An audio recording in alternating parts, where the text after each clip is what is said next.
It seems like you guys are about solutions. Yes. Would that be fair to say? Very solution-based. Creating solutions. No time to admire the problem. Finding problems, finding solutions, connecting people who can make those solutions That's happen. exactly right. We're a broker in that way. Yeah. Brokering, the unique solutions. Bridging that gap between the public education system and the business world. Yes. Okay.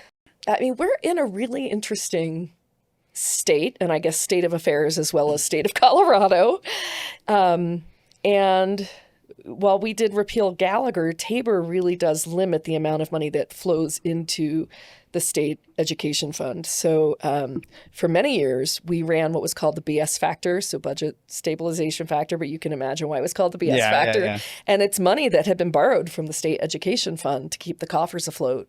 And we just, for the first time, at the end of the last legislative session, paid off the BS factor. So we're not robbing Peter to pay Paul, as it were, and taking money out of the state education fund.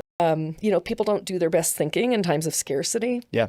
And it can create really unhealthy. That's true in in the public sector and in the business world, private sector. I'm sure, right? Yes. Like killer be on the menu, Yeah, it's just like when you're in you just will say yes to everything out of this like scarcity, right? Yes. And it's like that's not a good way to run a business. It's not a good way to run an education system either. No, it's rooted in fear. Yeah. Yeah. So but you guys always sort of have that because of the budget limitations. You're always so how do you battle that? Right. I think that we in PBC have a very unique niche because we operate in a very nonpartisan way. Mm-hmm.